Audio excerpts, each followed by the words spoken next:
Si echas un vistazo a la mampostería de las estructuras megalíticas y muros de América del Sur, como la Piedra de los 12 Ángulos en Cuzco, Perú, podrás notar inmediatamente que se alinean impresionantemente bien y están extremadamente estrechas. Nuestros libros de historia nos dicen que los incas, quienes ocupaban el Perú en el momento en que los conquistadores españoles arribaron, fueron los responsables de todas las estructuras que se encuentran en la zona. Pero, ¿cómo lograron los incas construir con extrema precisión estructuras como Sacsayhuamán, con piedras tan pesadas de 150 toneladas, anidándolas y encajándolas perfectamente juntas, sin evidencias de la tecnología necesaria? La explicación estándar es que los incas de alguna manera lograron utilizar el método de suposición, especialmente cuando se trata de bloques de 100 toneladas. Incluso quienes ofrecen explicaciones de este tipo, como el arqueólogo Jean-Pierre Protzen, aún reconocen otros problemas, principalmente sobre cómo los incas pudieron transportar, levantando y bajando repetidas veces, estas grandes piedras. Algunas de las canteras estaban a 32 kilómetros de distancia de los edificios y en regiones montañosas. La cantera es más alta que el sitio final o sin mucha diferencia de elevación, y si hay mucho espacio para gran cantidad de hombres que puedan arrastrarlas, entonces, pueden moverse piedras enormes. Piedra del Trueno, que es el asiento de la estatua del jinete de un peso aproximado de 1500 toneladas, siendo verdaderamente maciza, fue trasladada en 1768, utilizando mano de obra y un poco de ingenio en ingeniería. La cultura fue quien construyó estas estructuras. De hecho, los incas admitieron a los conquistadores que esas estructuras estaban allí mucho antes que ellos, construida por un pueblo diferente. Fue el tratar de averiguar cómo construyeron realmente esos muros los antiguos, encajando las piedras de una manera tan estrecha. En los libros de historia, se dice que Sacsayhuamán se terminó en 1508, pero aquellos que vivieron solo algunas décadas más tarde, las paredes. Y nadie parecía saberlo. Las estructuras previamente existentes, y los cronistas españoles cometieron el error de creer que ellos construyeron. 22 kilómetros al noreste de Mumbai, se encuentra el complejo de un templo monolítico conocido como las Cuevas Ellora. Estos 34 sitios de adoración, que se extienden por casi 2 kilómetros, fueron tallados en un acantilado, y se cree que datan de entre los años 600 y 1000 después de Cristo. La Cueva 16, conocida como Templo Kailash, es un enorme santuario al señor Shiva. Con 3 pisos de altura, es el doble de alto que el Partenón de Atenas, y los arqueólogos creen que fue esculpida afuera en la ladera desde la parte superior y terminando en la parte inferior.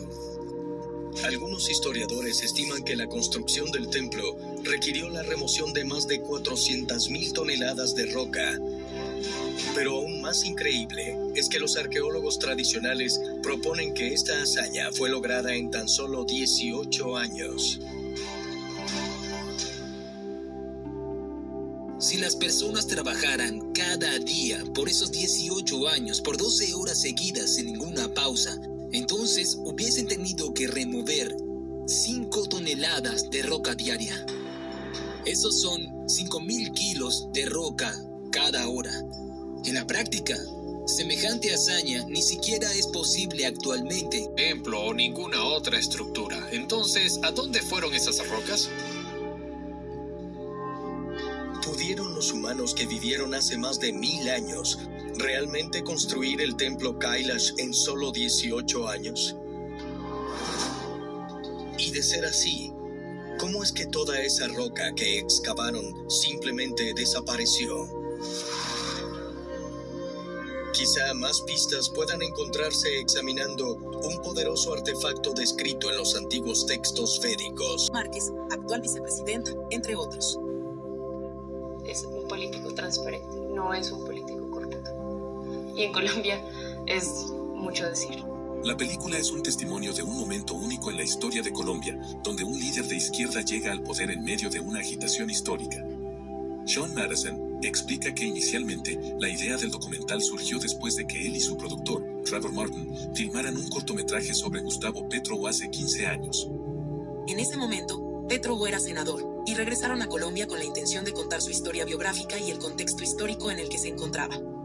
El director narra cómo siguió a Petrow con una cámara en mano mientras recorría diversas ciudades, incluyendo comunidades indígenas en la selva y la costa pacífica, para encontrarse con comunidades afrocolombianas.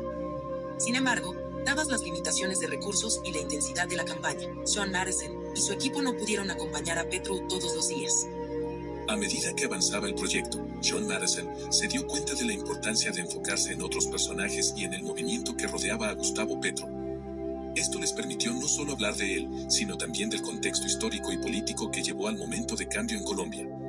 Además de Petro, el documental presenta a figuras como la hija de Carlos Pizarro, aliada importante de Petro en el pacto histórico, y jóvenes que participaron en las protestas durante el estallido social en 2021. El director destaca la relevancia de este contexto, dado que Colombia ha sido marcada por la violencia durante 2 siglos, y resalta la importancia de los momentos íntimos capturados en la película, que ofrecen una visión más completa de la persona detrás del político. Para la realización del documental, Sean Madison trabajó con 2 editores colombianos, Gustavo Vasco y David Rojas Sánchez, que desempeñaron un papel fundamental en la selección y edición del material de archivo. El proyecto representó un desafío, pero el director se siente satisfecho con el equilibrio logrado en la película y espera que la audiencia comparta su visión. El documental Petro se presenta como un retrato de toda Latinoamérica, donde la polarización política es una realidad común en la actualidad. Sean Madison destaca que Petro es un líder polarizador, con millones de seguidores y detractores apasionados. Esta polarización refleja dinámicas políticas similares en otros países de la región, donde se han producido movimientos revolucionarios y desmovilizaciones. En este sentido, el documental se convierte en una historia relevante no solo para Colombia, sino también para otros países de América Latina. En el documental, el presidente Petro expresa su compromiso con la paz, destacando que Colombia ha sufrido 2 siglos de violencia ininterrumpida, y menciona su propia experiencia como parte del movimiento M-19. Para Sean Madison, la construcción de la paz es un tema central en la historia que está contando, dado el prolongado conflicto armado en Colombia. Aunque reconoce que Petro ha estado negociando con grupos paramilitares en busca de la paz, el director no se atreve a predecir el resultado de estos esfuerzos. El documental aún no ha sido visto por el propio presidente Petro, aunque ha tenido acceso a una versión previa y expresó su aprobación. Madison espera poder sentarse con el presidente en el futuro para conocer sus opiniones sobre el documental de manera más detallada. El proyecto ha tenido un profundo impacto en el equipo de producción, quienes se sienten testigos de un momento histórico irrepetible. La película destaca el esfuerzo popular que ha perdurado durante décadas, a pesar del dolor y las pérdidas humanas, y enfatiza que la lucha por mejorar la vida en Colombia es un compromiso a largo plazo. Para Sean Madison, Petro es una obra que transformará a quienes la vean, ya que ofrece una ventana a un momento histórico que no se repetirá. La película será proyectada por primera vez en el Festival Internacional de Cine de Morelia, donde se espera la asistencia del embajador colombiano en México. Sean Madison ve esta oportunidad como un momento interesante para dialogar sobre el documental con el público y compartir su entusiasmo por participar en un festival que considera muy importante. Después de su estreno en Morelia, el objetivo es mostrar el documental en otros festivales y buscar su distribución en Colombia, Europa y otros países de Latinoamérica, incluyendo México. El director concluye, expresando su emoción por el estreno en Morelia, y su deseo de que la película resuene con la audiencia, ya que considera que es una obra que tiene mucho que decir en un mundo cada vez más polarizado. El documental Petro se convierte en un testimonio de la historia de Colombia, pero también de las dinámicas políticas y sociales que afectan a toda América y más allá. Nosotros somos el gobierno del pueblo. El presidente no dejará de ser hijo de una familia popular. Nunca dejará hasta que me alcance el aliento a defender el interés de la persona humilde, de la persona más débil, de la persona más excluida. Porque para eso estudié, me crié y luché. Para eso hemos hecho sacrificios y hemos tenido unas victorias y días hermosos que ni se imaginan.